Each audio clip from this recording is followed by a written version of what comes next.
நகைக்கடன் தள்ளுபடியை பத்தி பார்க்கலாம். பெரும்பாலுமான குடும்பங்கள் நகைக்கடன் தள்ளுபடி கிடைக்குமா இந்த ஆட்சியிலன்னு சொல்லிட்டு எதிர்பார்த்துட்டு இருந்தாங்க. இன்னைக்கு அதற்கான அறிவிப்புகள் வந்திருக்கு. நிறைய பேர் சந்தோஷம் அடைஞ்சிருக்காங்கன்னு தான் சொல்லணும். இது ஒரு முக்கியமான அறிவிப்பாக பார்க்கப்படுது. உங்களுக்கே தெரியும், நகை கடனை வச்சுதான் நிறைய குடும்பங்கள் ஓட்டிட்டு இருக்காங்க. அதுவும் பாத்தீங்கன்னா 2021 இருக்கு பாருங்க, கடைசியா அப்பதான் நகைக்கடன் தள்ளுபடி நடந்துச்சு. என்ன பண்ணுவாங்கன்னா, ஒரு குறிப்பிட்ட வருடத்துக்கு ஒரு முறை கவர்மெண்டே சரி யாரெல்லாம் நகை கடன் வாங்கியிருக்காங்களோ அவங்களுக்கு நம்ம தள்ளுபடி கொடுக்கலாம்னு சொல்லிட்டு தள்ளுபடி கொடுத்துருவாங்க. பொதுவா கடனை கொண்டு போய் எங்க வைப்பாங்கன்னா, அந்த நகையை கொண்டு போய் கடனுக்கு வைக்கக்கூடிய இடம் கூட்டுறவு வங்கியாகவோ அப்படி இல்லாட்டினா பாத்தீங்கன்னா நேஷனலைஸ்டு பேங்காவோ இருக்கும்.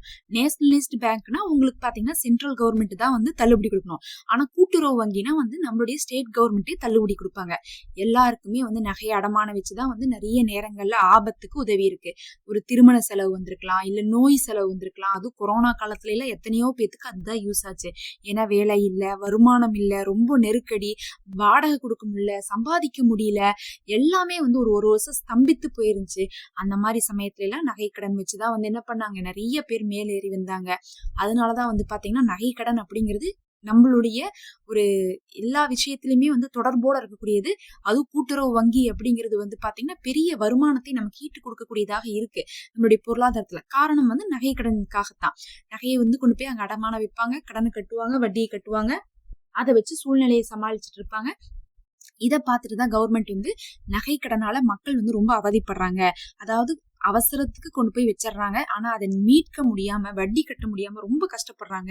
ஒரு கட்டத்துல நகை மூழ்கிடுது. அப்படி இல்லாட்டினா அவங்களும் ரொம்ப கஷ்டப்பட்டு அதிக காசு கட்டுற மாதிரி ஆயிருது.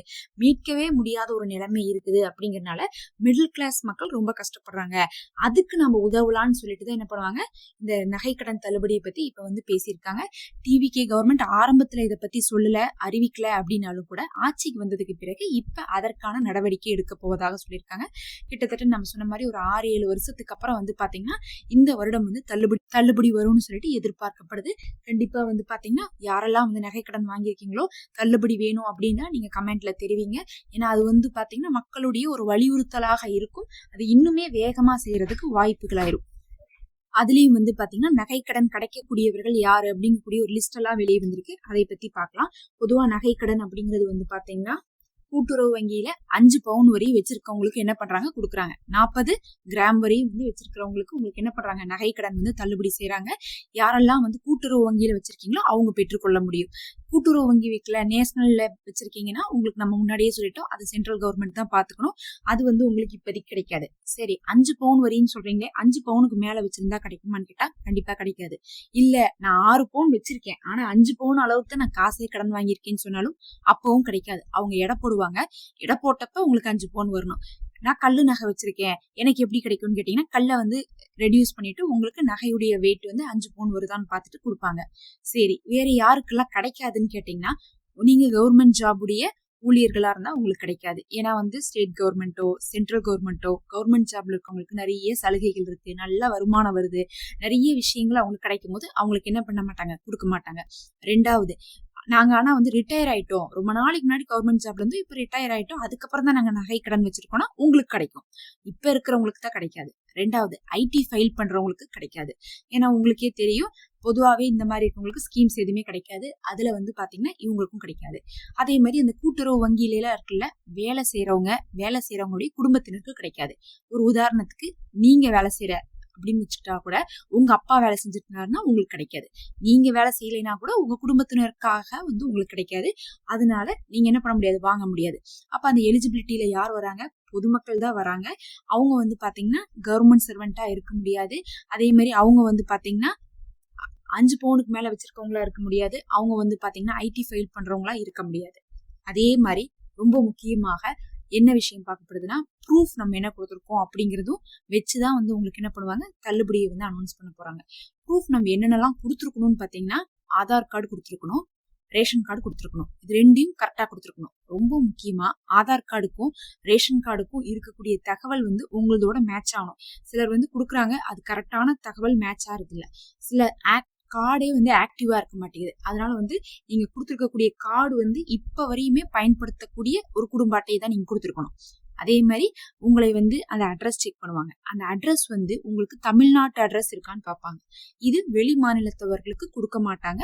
தமிழ்நாட்டு அட்ரஸ்ல தமிழர்களா யார் இங்க இருக்க குடியிருக்கவங்க வாங்கினா மட்டும்தான் உங்களுக்கு அந்த தள்ளுபடி இருக்கு. ஒருவேளை நீங்க வெளி ஸ்டேட்ல இருந்து வந்து இங்க தங்கி இருக்கலாம், நீங்க அந்த ஸ்டேட்டுடைய அட்ரஸ் கொடுத்து வாங்கியிருந்தீங்கன்னா உங்களுக்கு கண்டிப்பா கிடைக்காது.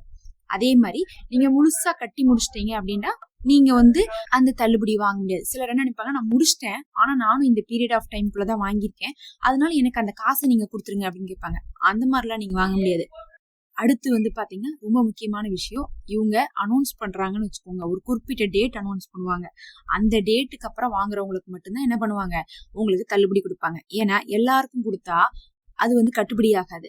சிலர் என்ன பண்றாங்கன்னு சொல்லுங்க பாக்கலாம், இப்ப நகை கடன் தள்ளுபடி வரப்போகுதுன்னு தெரிஞ்சிருச்சுன்னு வச்சுக்கோங்க, ஓடி போய் இன்னைக்கு கடனை வாங்கிடுறது. அப்ப நமக்கு வந்து ஏற்கனவே பிரச்சனைகள் இருக்கவங்களுக்கு தான் தீர்வு கொடுப்பாங்களே தவிர, கடனுக்கு தள்ளுபடி கிடைக்குதுன்னு சொல்லிட்டு போய் நகை கடனை வாங்கினா அவங்க கடன்ல தான் சிக்குவாங்க. காசே இப்ப வந்து தேவைப்படாது, காசே கட்ட முடியாது இவங்கனால, எதையோ கொண்டு போய் ஒரு 5 பவுன் வச்சு போட்டு காசை வாங்கிட்டு வா 1 லட்ச ரூபாவை, தானா தள்ளுபடி பண்ணாங்கன்னா நமக்கு நகை திரும்பி வந்துடும், காசு நமக்கு லாபம் அப்படின்னு நிறைய பேர் பண்ணாங்க. கடந்த ஆட்சியில இதை பண்ணாங்க. கடந்த ஆட்சியில பண்ணி நிறைய பேர் சிக்குனாங்க. என்ன பண்ணாங்கன்னா, இந்த மாதிரி போய் பண்ணதுல என்ன ஆயிடுச்சுன்னா, ஒரு சிலர் வந்து அந்த தள்ளுபடி கிடைக்காம தெரியாம போய் கொடுத்துட்டுமே நாங்க காசு கிடைக்கும்னு நினைச்சு தள்ளுபடிக்காக வந்து கடன் வச்சோம்னாங்க. அப்ப கவர்மெண்ட் கொடுப்பாங்களா? கொடுக்க மாட்டாங்க.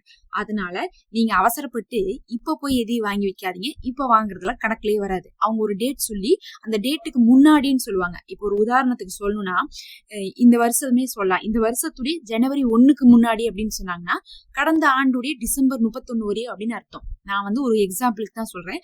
அந்த மாதிரி ஒரு டேட்டா சொல்லி போட்டு அந்த டேட்டுக்குள்ள இருக்கவங்களுக்கு மட்டும்தான் தள்ளுபடி கொடுப்பாங்கிறது நல்லா தெரிஞ்சுக்கோங்க. அப்ப தள்ளுபடி வேணும்னா ஆல்ரெடி கடன் வாங்கினவங்களுக்கு தான் கிடைக்கும். இப்ப போய் நம்ம ஏமாத்தி வாங்கினாலும் கிடைக்காதுங்கிறது தெரிஞ்சுக்கணும். அப்புறம் நம்ம சொன்ன மாதிரி ப்ரூஃப் கரெக்டா செக் பண்ணுவாங்க. ப்ரூஃப் மட்டும் மிஸ் ஆச்சுன்னா உங்களுக்கு வந்து மேட்ச் ஆகல, மிஸ் ஆகுது, எதுவுமே வந்து அவங்க எதிர்பார்க்குற எலிஜிபிலிட்டி இல்லைன்னா உங்களுக்கு கிடைக்கிறதுக்கு வாய்ப்பு இல்லை. அதே மாதிரி 5 பவுனுக்கு மேல கண்டிப்பா கிடைக்காது. ஆல்ரெடி வச்சிருக்கிற கூட்டுறவு வங்கியில இருக்கவங்களுக்கு கிடைக்கும். இப்ப நீங்க சொல்லுங்க, இந்த மாதிரி நீங்க வச்சிருக்கீங்களா? உங்களுக்கு இதுக்குள்ள வந்து நான் சொன்ன எலிஜிபிலிட்டிக்குள்ள நீங்க வரீங்களா? இல்ல யாருக்கெல்லாம் வந்து டவுட் இருக்கு, நான் வந்து இந்த மாதிரி வச்சிருக்கேன் எனக்கு கிடைக்குமா கிடைக்காதான்னு சொல்லி டவுட் இருக்கும், அதை நீங்க என்ன பண்ணலாம், கமெண்ட்ல கேட்கலாம். அதுக்கு நம்ம என்ன பண்ணுவோம், பதில் போடுவோம். அதுலயும் முக்கியமா இந்த இலங்கை தமிழர்கள் முகாம்ல இருக்காங்கல்ல, அவங்க இதுக்கு வந்து எலிஜிபிள் தான், அவங்க வாங்கிக்க முடியும் இந்த தள்ளுபடியை. அதே மாதிரி நம்ம ஆல்ரெடியே சொல்லியிருப்போம்னு நினைக்கிறேன், நீங்க ஆல்ரெடி வந்து கவர்மெண்ட் ஜாப்ல இருந்து ரிட்டையர் ஆகி ரிட்டையர்மெண்ட் காசு வாங்கிட்டு இருந்தா அந்த சமயத்துல நீங்க கடன் வாங்கினா என்ன பண்ணுவாங்க, உங்களுக்கு தள்ளுபடி தருவாங்க. ஆனா நான் கவர்மெண்ட் ஜாப்ல இப்ப இருக்கேன்னு சொன்னா தரமாட்டாங்க. ரெண்டுக்கும் வித்தியாசம் உங்களுக்கு புரிஞ்சிருக்கும்னு நினைக்கிறேன். இதுக்கு மேல உங்களுக்கு ஏதாவது டவுட் இருக்கு, கிளியரா வேணும்னா நீங்க கேளுங்க, நம்ம என்ன பண்ணலாம், கமெண்ட்ல பதில் சொல்லலாம். இந்த மாதிரி நிறைய ஸ்கீம்ஸை பத்திலாம் அப்டேட்டா போட்டுட்டு இருக்கோம். சப்ஸ்கிரைப் பண்ணி வச்சுக்கோங்க. நம்மளுடைய வீடியோலாம் உங்களுக்கு யூஸ்ஃபுல்லா இருக்கும். நம்ம சேனல்ல மெம்பர்ஷிப் இருக்கு, அதை ஜாயின் பண்ணிக்கோங்க. அது எங்களுக்கு ரொம்ப யூஸ்ஃபுல்லா இருக்கும்.